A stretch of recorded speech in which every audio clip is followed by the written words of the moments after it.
What's going on, guys? JSGC here, and we are here back again for another Manchester City video, where today we're going to be previewing Manchester City's away game against Brighton and Hove Albion in the Premier League. Is it time for Manchester City to end the slump?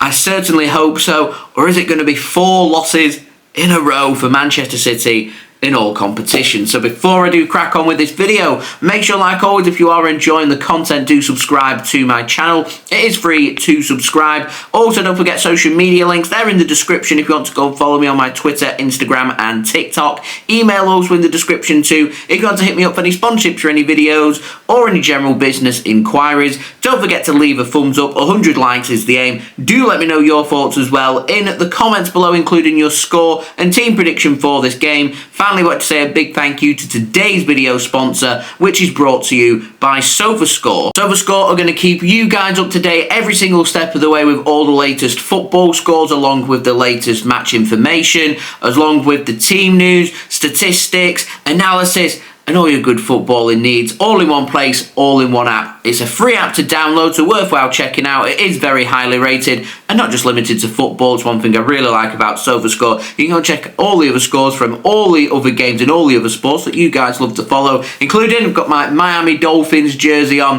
I like to keep up to date with what's happening in the NFL, and I keep up to date with all the latest scores on a Sunday at 6 PM here GMT in the UK. Through SofaScore, so do go and check it out. Links and details, they are in the description. As I said, it is a free app to download. So, match information for this game. This game taking place at the American Express Stadium, the Amex Stadium, in the Premier League on match day number 11 on Saturday, 9th of November 2024, with a 5:30 PM GMT kickoff. Anyone heading down to Brighton for the game, do enjoy yourselves and have a cracking away day, and hopefully Manchester City will pick up a much needed 3 points. Alternatively, if you're watching in the UK, then the game is being broadcast live on Sky Sports. So our opponents for this game, Brighton and Hove Albion, formed in 1901, led by manager Fabian Herzila, currently find themselves 8th in the Premier League. They've got 4 wins, 4 draws and 2 losses in 10 Premier League games. They've not won in 3 games in all competitions, including losing away to Liverpool 2-1 in the Premier League last weekend. So they have had an extra few days rest on Manchester City. They also lost in the EFL Cup before that, 3-2 at home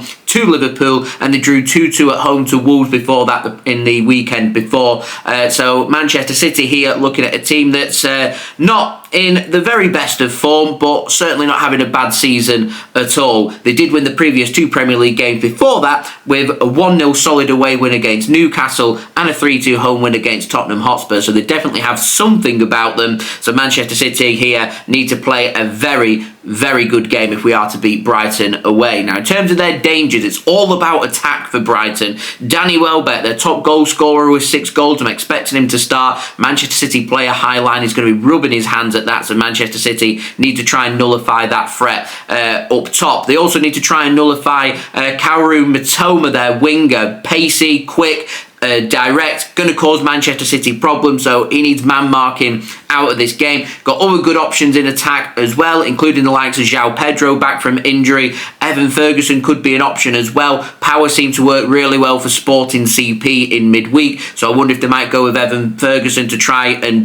beef up their attack to try and cause Manchester City some problems. And in my opinion, got a very good attack. However, midfield and defence does look like it can be got at. Now, they are missing a few players, including Solly March, Adam Webster and James Milner, but they do have João Pedro back along with Lewis Dunk. Question is, either of them going to be risked and going to start this game, or are they just going to feature in the squad and maybe make an appearance from the bench? So, in terms of the expected team, I'm expecting them to go with a 4-4-2 formation. So, Verbruggen starting in goal, the back four made up of Veltman, Van Heck, Igor and Estupian, with Hinshelwood and Ayari starting as their 2 central midfielders. Potentially Kadioglu starting on the right wing with Mitoma on the left wing, and I reckon it will be Evan Ferguson starting up top with Danny Welbeck, potentially João Pedro. We will have to wait and see. So for Manchester City, formed in 1894, led by manager Pep Guardiola, currently find ourselves 2nd in the Premier League with 7 wins, 2 draws and 1 loss in our 10 games. But it's all about losses for Manchester City right now. That one one loss in the Premier League coming last weekend away against AFC Bournemouth. We've lost 3 in a row.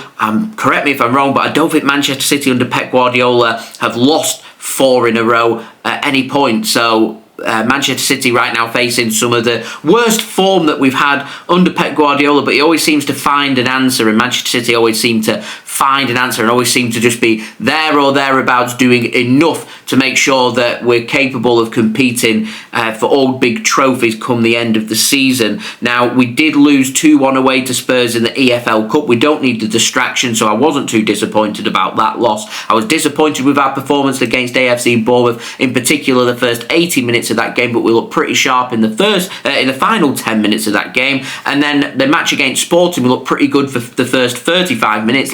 Should have found that second goal. It didn't come, and then we looked shell-shocked once Sporting went ahead, and they managed to scramble a couple of quick goals, going 2-1 and 3-1 ahead inside the space of 4 minutes right at the start of the whistle. So Manchester City need to be careful about phase play right at the start of games. We've seen Brentford have success, Ipswich have success in the first half. We've seen Sporting have success right at the start of the second half. So we've got to be concentrating right from the off, because I suspect that Brighton are going to have a real good pop at City for 15-20 minutes if we can keep the game in control and keep things nice and narrow and keep things nice and tight and grow into the game and go with a little bit more control and a little bit more oomph about our team, and a bit more pace and a little bit more running and just a little bit more hard work from Manchester City. I think just helps keep games nice, close and tight, because what we want to do is try and make games about quality, because if we can, then Manchester City 9 times out of 10 are going to be coming out on top, because we've got some of the best players in the world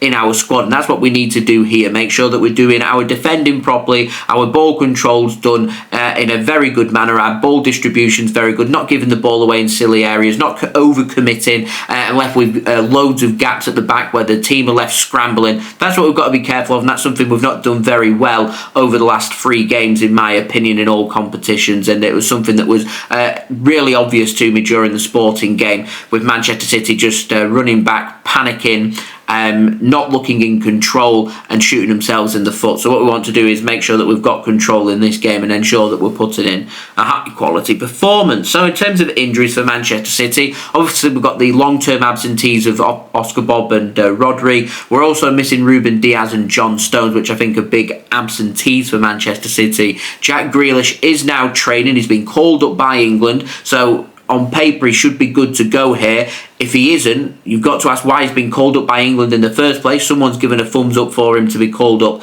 by England. And with Manchester City looking tired and leggy, it'd be good to have some really good options like Jack Grealish. So hoping it's a case where there's a bit of confusion and Jack Grealish is going to be fit and good to go, and that's why he's been called up by England, and there's not a deeper meaning to this, but we'll have to wait and see. It's certainly going to be a very interesting squad announcement for Manchester City for this game, including keeping an eye on who travels to Brighton, with City travelling down there, I presume, tonight for tomorrow's game. So I'm going to pop up my team prediction now. I'm going with Ederson to start in goal. I'm going Kyle Walker for his pace. I'd be asking him to try and man-mark Mateo out of this game. His job is just that, to do that and nothing else. I go with Akanji, and Josko, Gvardiol as the other defenders. I would then move Rico Lewis into midfield. So I think defensively, Man City already looking a little more solid than what we normally do, going with the extra defender. So I'd have Rico Lewis going more into midfield, Kovacic providing in defensive midfield, and you could even ask potentially Manuel Akanji to push into defensive midfield to provide a bit of physicality there if they do go with Evan Ferguson, because you've got the pace of Kyle Walker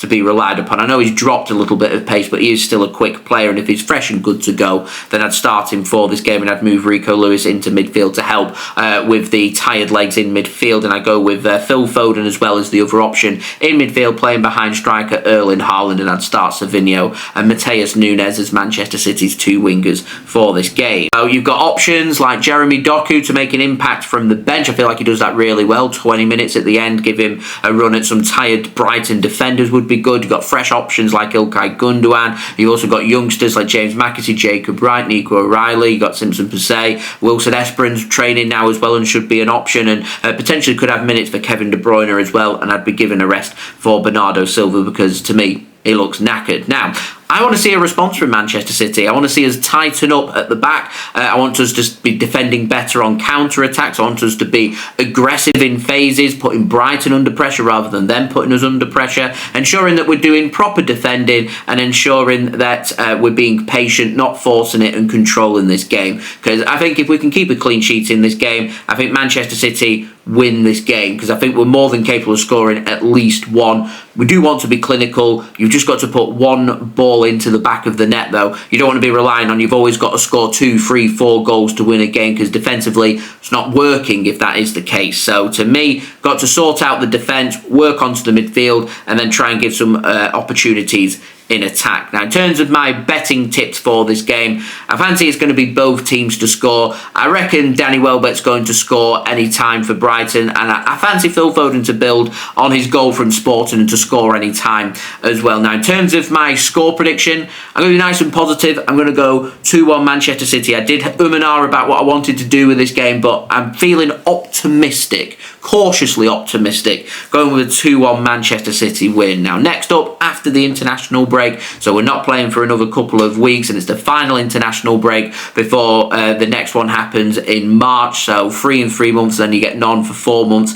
Yeah, Premier League schedule for you. So Brighton, they're going to take on AFC Bournemouth in a South Coast derby on Saturday, 23rd of November 2024, with a 3 p.m. kickoff time GMT, with Manchester City our next game taking on Tottenham Hotspur at the Etihad Stadium on the 23rd of November with a 5:30 p.m. GMT kickoff time. Last note, no live watch along for this game, unfortunately, as I am going to be away, but I will have my match reaction out on Sunday for you again, giving all of my thoughts from this match, so do stay tuned for that. So there we go, that has been today's video. Do leave a thumbs up, 100 likes is the aim. Do let me know your thoughts in the comments below, including your score and team prediction for this game. Don't forget to subscribe if you're new around here. It is free to subscribe. Press that red button, press the bell, and put your push notifications on. Social media links, they're in the description if you want to go and follow me on my Twitter, Instagram and TikTok. Email also in the description too if you want to hit me up for any sponsorships for any videos or any general business inquiries. And finally, do go and check out today's video sponsor, which is brought to you by SofaScore. Remember, a free app to download.